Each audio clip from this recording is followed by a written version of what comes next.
मानवी जीवनामध्ये 16 संस्कार आहेत जन्मल्यापासून मरेपर्यंत. ह्या 16 संस्कारापैकी विवाह हे एक होय 16 संस्कार नाही, मूळ संस्कार जे आहेत ते 16 आहेत.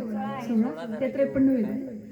आणि ह्या विवाह ही एक अशी संस्कार क्रिया आहे की आपल्या भारतामध्येच विवाहाचं बंधन पाळलं जातं. पाश्चात्य देशामध्ये आहे का विवाहाचं बंधन? नाही.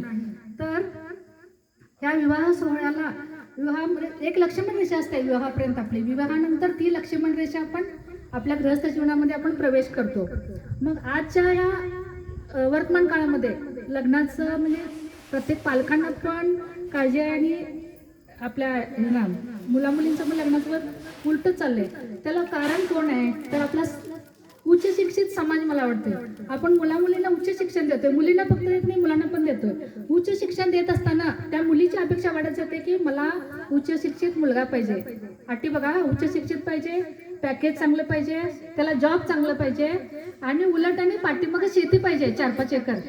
ते सांभाळायला कोण? पाठीमागे सासू सासरे पाहिजे सांभाळायला. हा तिथं नको. आणि फ्लॅट कुठे पाहिजे? पुन्हा बेंगलोरला. म्हणजे आम्ही आई वडील फक्त मुलांना मोठंच करायचं काय हो? मुलांना मोठं करायचं, नोकरी लावायचं आणि त्यांच्या स्वाधीन करायचं, असं झालंय काय आजची परिस्थिती? असं मला वाटतंय. माझी पण परिस्थिती तीच आहे. माझा मुलगा पुण्याला आहे. नाही तसं नाही. पण माझा मुलगा 5 वर्ष अवॉइड करत होता की मला घरातूनच मिळू दे, पण नाही मिळालं. 4-5 वर्ष केला. तो म्हटला मला 2 लाख पॅकेज कमी असेल तर चालेल, पण मला आई वडिलांच्या जवळ राहायचं आहे. पण काही कारणास्तव तरी जायला लागते. आणि एक नवोदयला असताना माझा मुलगा 5वीला येतं. नवोदय जवाहर नवोदय कोथळी इथं होता. तिथं आपल्याला शाकाहारी जेवण मिळते, पूर्ण शाकाहारी. कागलला तसं मिळत नाही. मी त्याला प्रत्येक वेळेला जाताना एकच सांगत होते की आपण जैन आहोत आणि तिथं कुठेही तू गेलास, तू बेंगलोरला जा, फॉरेनला जा, कुठं पण जा, पण आपण जैन आहोत. शाकाहार हेच सर्वोत्तम आहार आहे आणि तुला कुणीही कितीही फोर्स करू द्या, पण शाकाहारचं तू अजिबात सोडायचं नाही. मग 11वीला गेल्यानंतर पण मी त्याला तेच सांगितलं की तू शाकाहारच हे कर. तो अजून पण म्हणतो मग मी अजून पण तेच सांगतेस काय? म्हणजे लहान असल्यापासून आम्हाला मुलांच्यावरती बिंबवायला पाहिजे असं मला वाटतं. आता हे झाले मुलींच्याकडचं. आता आपण मी मुलाची पण नाही आहे. मग आम्ही लग्न करताना काय म्हणतो? आम्हाला पण मुलगी शिकलेली पाहिजे, नोकरी करणारी पाहिजे, घराणं चांगलं पाहिजे. नोकरी करणारी सून करायच्या वेळेला तुम्ही आधी विचार करायला पाहिजे की तिच्या मुलांना तुम्ही किती वेळ देऊ शकणार आहे.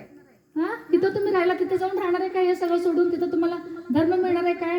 तुमच्या नातवंडांचा संस्कार मिळणार आहे का? शेतीमध्ये नाहीये. तर ह्या सर्व गोष्टींचा विचार करायला पाहिजे, कुठेतरी थांबायला पाहिजे. ग्रामीण भागात मुलं आहेत बघा, शेती करतात किंवा बँकेत पतसंस्थेत आहेत. ती मुलं आपल्या कुटुंबाचा उदरनिर्वाह करू शकत नाही, करतातच की. इथं 20-25 हजारांचा पगार आणि पुण्यातला 1 लाखांचा पगार सारखा आहे. म्हणजे कॅल्क्युलेशनसाठी सांगतोय. तिथला लाईफ ऑफ म्हणजे राहायचं पद्धत आणि इथलं आमचं इथं घरभाडे किती असते हो? घरभाडे तर नसते. 25,000 तुम्हाला घरालाच काढून ठेवायला पाहिजे. म्हणजे मला वाटते की इथं जो मुलगा 20-25 हजार रुपये मिळवतो, 1 एकर 1.5 एकर शेती असते, त्याला मुली त्याला का कोण तयार होत नाही? आणि आम्ही मुली बघायला जाताना पण 12वी झालेली म्हणा किंवा BA झालेली मुलगी आणि घरी राहून ती तिचा करिअर करू शकणारी मुलगी आपण का निवडत नाही?